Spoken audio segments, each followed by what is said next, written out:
guys, we're out on the line. We're trapping out of our truck the next couple weeks on completely new properties. And yesterday we set up this farm. I did not shoot any video yesterday for a couple different reasons. And that I'm not gonna really go into, but I just didn't get to shoot any video yesterday, long story short. So what I've got here is I've got this whole property, and then this property over here I do not have permission to be on, and it's a sizable piece of property, a couple thousand acres. This one is not as big, it's like 250 acres. But I trapped here last year for the first time. It's a friend of mine's land, and caught several coyotes here, so trying to help him out again. He's got all kinds of coyotes. So on this back side of this property, right there where Athena just came underneath that fence, and then there's another hole right there in the fence, is where the coyotes are coming through. The rest of this is a woven wire fence, and it doesn't have holes in it that way and this way. But right here, there's a hole in the fence where the woven wire, right there at that corner post, the woven wire is no more. And then right over there at that cedar, the woven wire is no more. So this little area is the original barbed wire fence, and the coyotes are just running back and forth into these fields. So what I did is right here, I set up a T-bone yesterday. Here's the T-bone, kind of buried in a bunch of gunk all around it there. I got a punch hole right over here. I got a punch hole right here. My trap is right out here. And as you can tell from the catch circle, caught a coon here yesterday, good sized coon. So the farmer's happy about that because he did not want them in here because he's trying to get turkeys to be in here. So he wants the nest eaters gone. And then over here, I have a dirt hole set, kind of a big flashy dirt hole right here, just because I wanted two sets here because I caught coyotes here last year.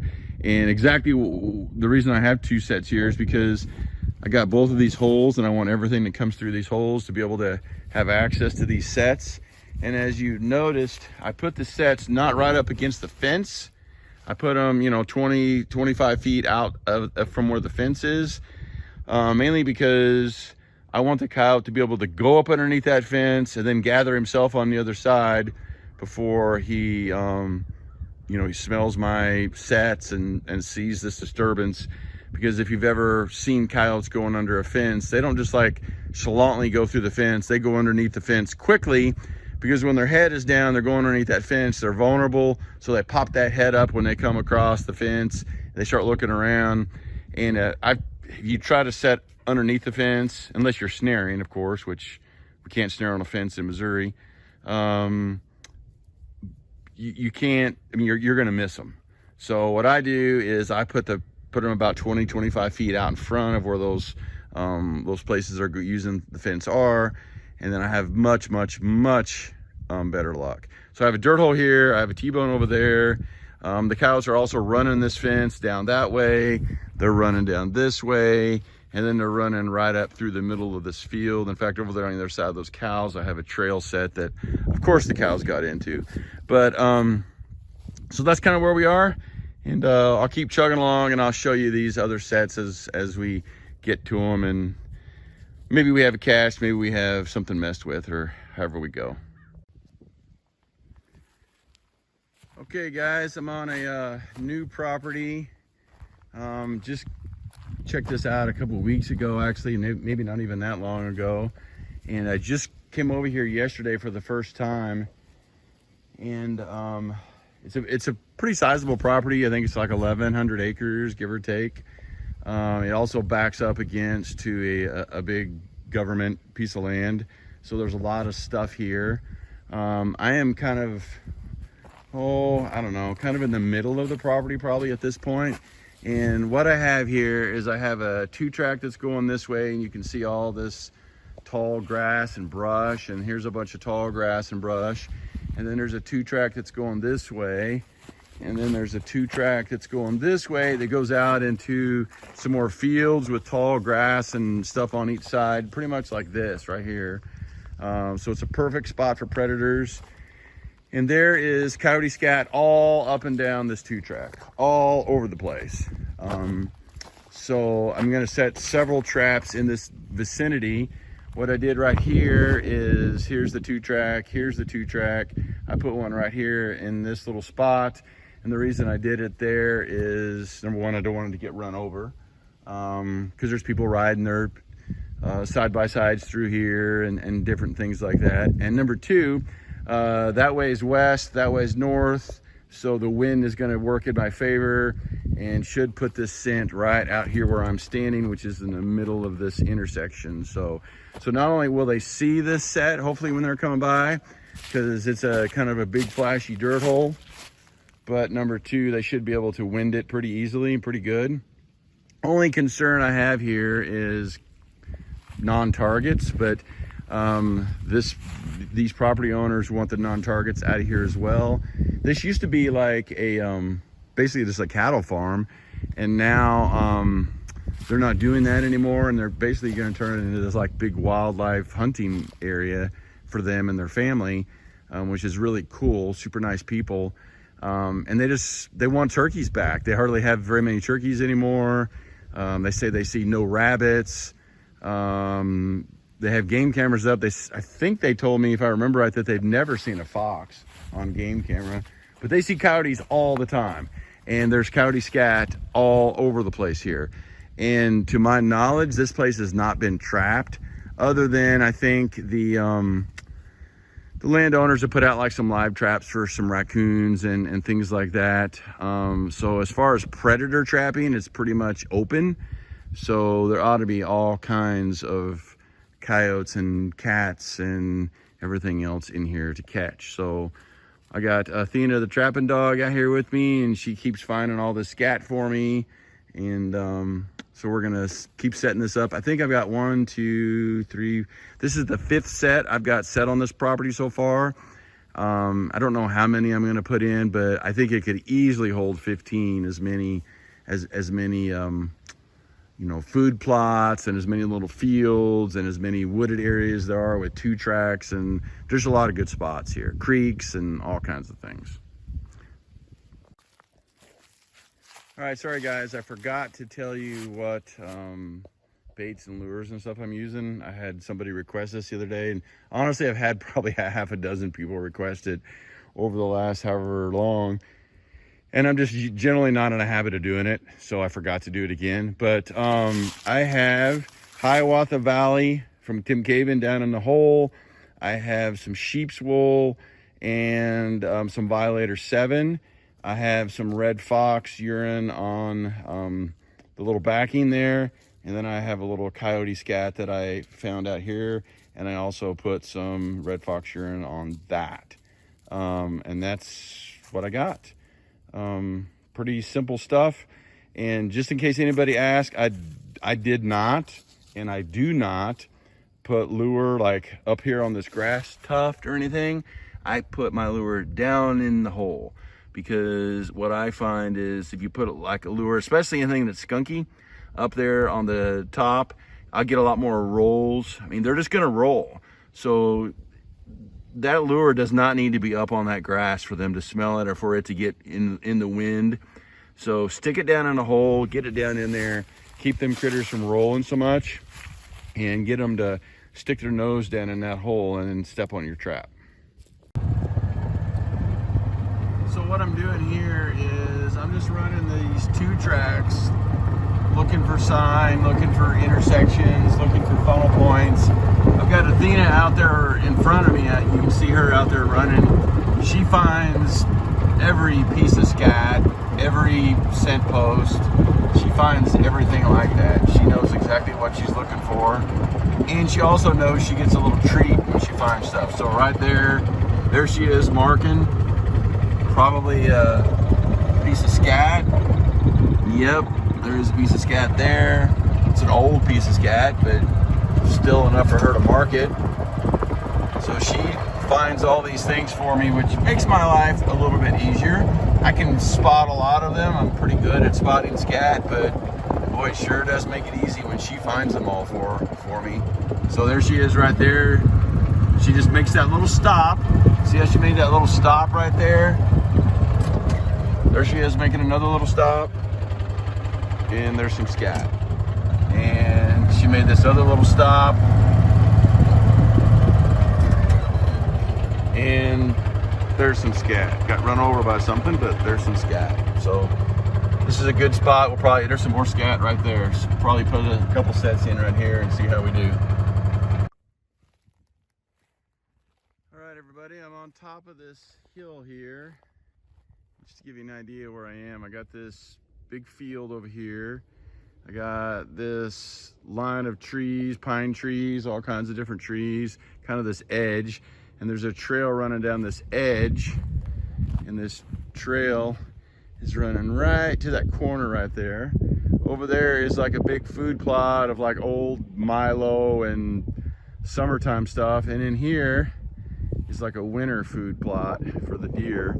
And then if you can see over that way is all just mountains, forest, and then on the other side of that it's government land. So pretty much everything that way is forest and mountains. So this is really a good spot. And there's a 2-track that comes up there. I'll show you that in the corner. I'm going to put another set right there in the corner. There's a little 2-track that comes in, comes around that Milo and goes back down the other side. But I came out through here and I looked at this trail that's running down through here that the deer and probably the predators are just running on this edge. But then there's also this edge right here, and there's coyote scat and stuff in here.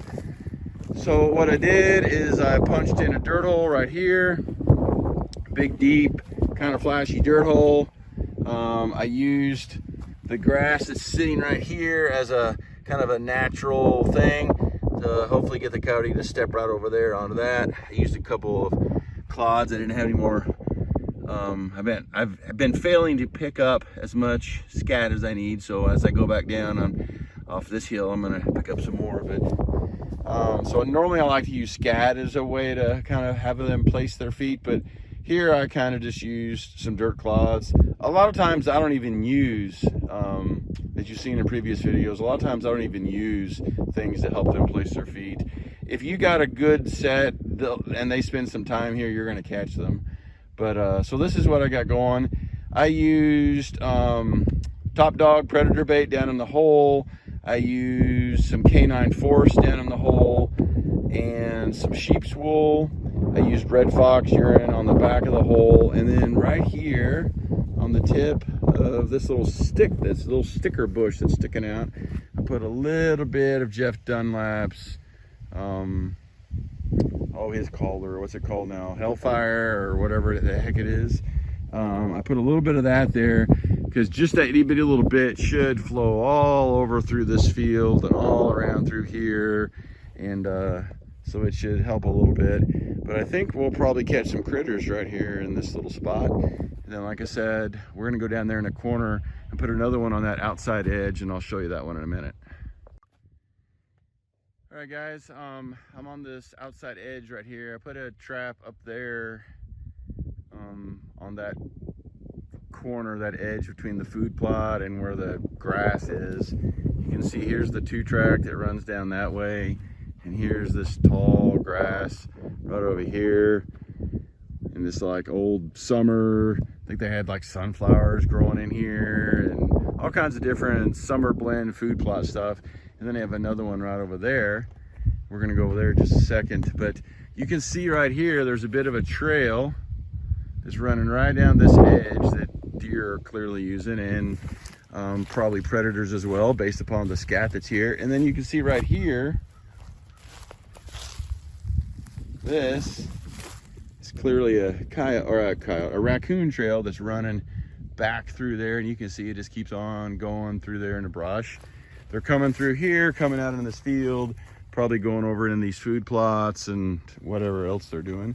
So what I did is to keep out of the way of the landowners and everybody, I put a set in right here on this outside edge, so I should be able to catch this. I should be able to catch this. The wind is in our favor, so the wind should blow everything over this 2-track and into this big Milo field as well, and on out into here, whether it's north or west wind.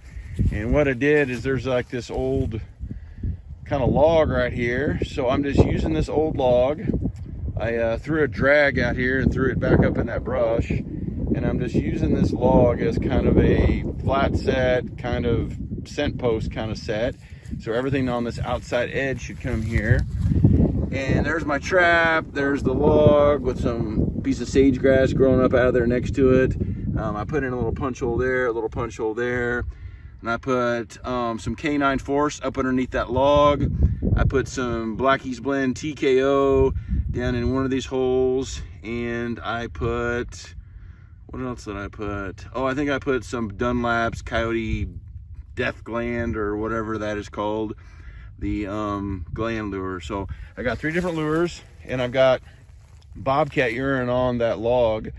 So they have 4 different smells, a urine, and then 3 different lures. And hopefully anything that comes by here is going to come up here and investigate. They're going to move around, move their feet around, try to get all these different scents, and they're going to step in this trap. And then I'm assuming they'll be tangled up over in there somewhere with the drag, because they're probably going to go right to the thick brush as soon as they're caught. So we'll see what happens. All right, guys, this is what I got. I'm in this big field here. This is the field that would be to the, I guess, the east of the other field that I just set up with the trap on the edge and the trap on the edge of that food plot. And what I got here is I'm on this 2-track. Here's the 2-track that's running down into the forest. Got an edge right here between this big food plot. There's an edge right here. And then there's also an edge all the way down here. And what I got is I'm just kind of trying to play on all these edges. And I got a set right here so it's not going to get run over. It's just off the 2-track, right on this edge of this food plot. And what I did, just to do something different, completely different, I put a double dirt hole set in. I do not do these very often, but hey, why not? Threw something in here, big flashy double dirt hole. Traps out here in the front.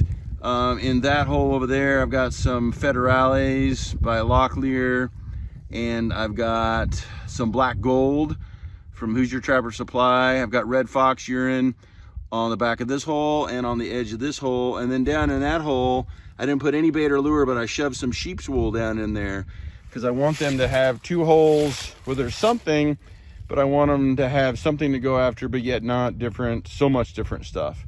So that's what I got. I'll back up here and let you see this. Right here on this edge. Right here. Right here. Right there. And down there. So I got like 4 different things coming together right here. It's the only trap I'm gonna put right here in this corner. I found some scat here. It was old, but the cows have got to be running through here with all the other predators. And then this 2-track takes you down the mountain, down to a creek into another big old field. So you know they're running this little 2-track back and forth through these fields. So we'll see how this one does, and hopefully we'll catch some critters here.